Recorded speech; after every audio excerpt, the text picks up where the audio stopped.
Because, you know, if you read about Nazi Germany and you read about communist Soviet Union and China, you understand that those systems were very attractive to people, and there were reasons for that attractiveness, and that had you been there, there's a high probability that you would have been attracted by those ideas.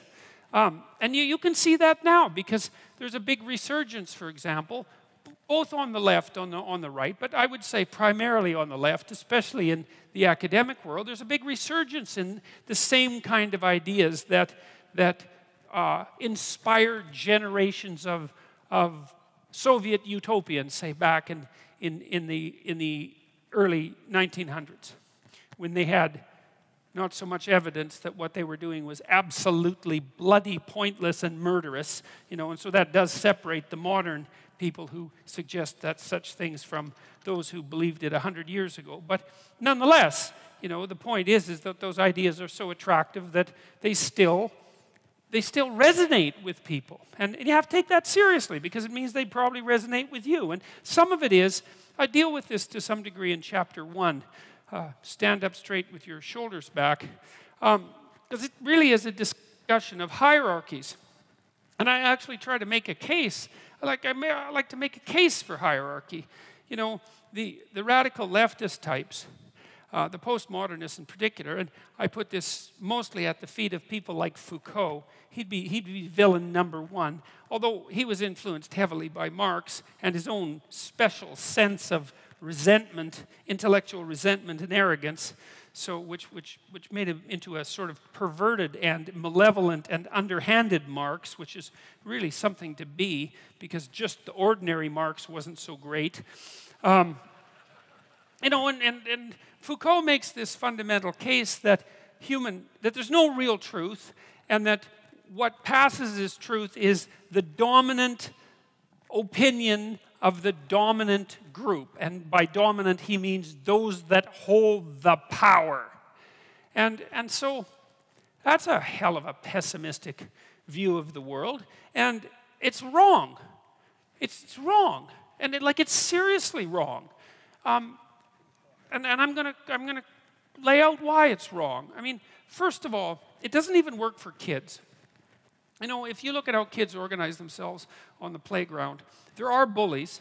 And it's interesting, if you study bullies, you find out that they're not necessarily the most unpopular kids.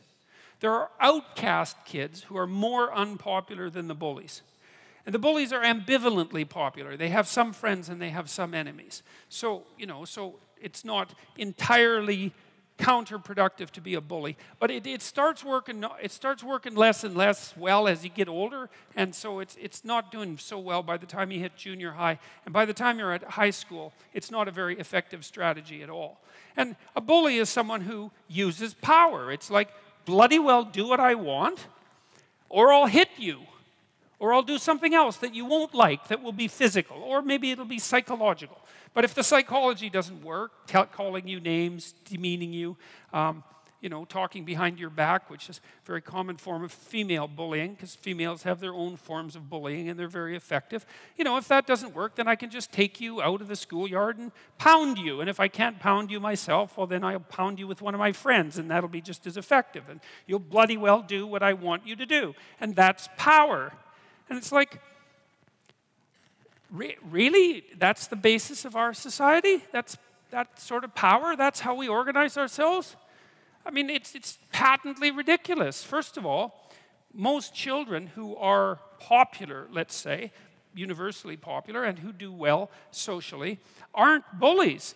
They're good at playing with others. And they learn that between the age of 2 and 4. And they learn very straightforward rules, like reciprocity.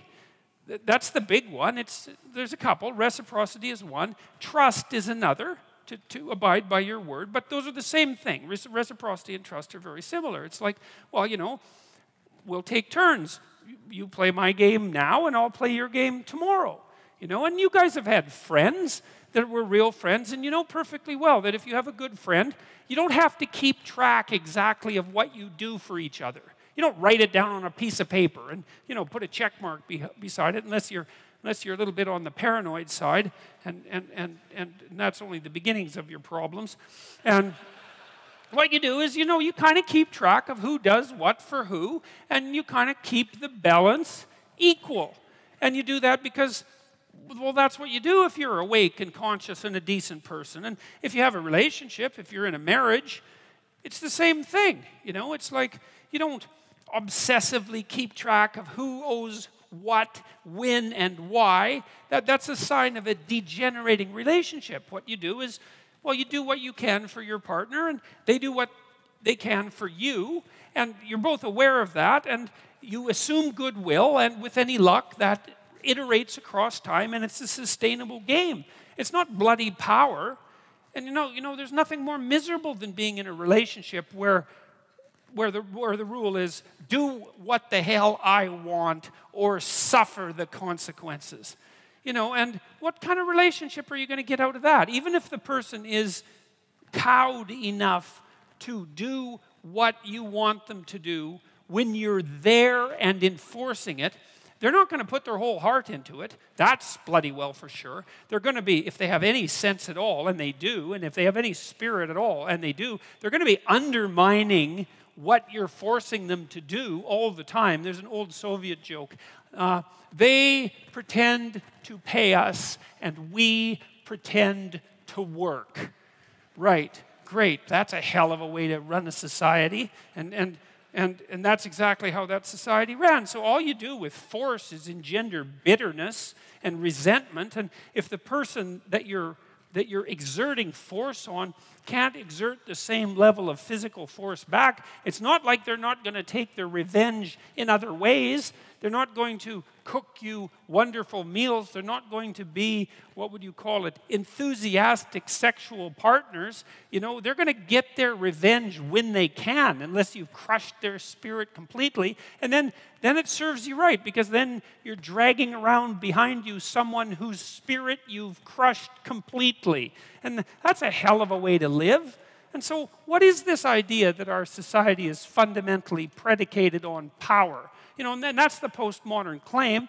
We group ourselves into our groups, whatever the hell they happen to be, sex, gender, ethnicity, whatever the flavor of the month is. There's an infinite number of ways we could group ourselves, and then we organize ourselves into power hierarchies, and we dominate each other. And then all of those groups go to war against one another, and the most dominant group that has the most power wins. It's like, I don't know what the hell planet Foucault grew up on. That might be the definition of like the worst African dictatorship of the last 100 years. But it's not a description of our society.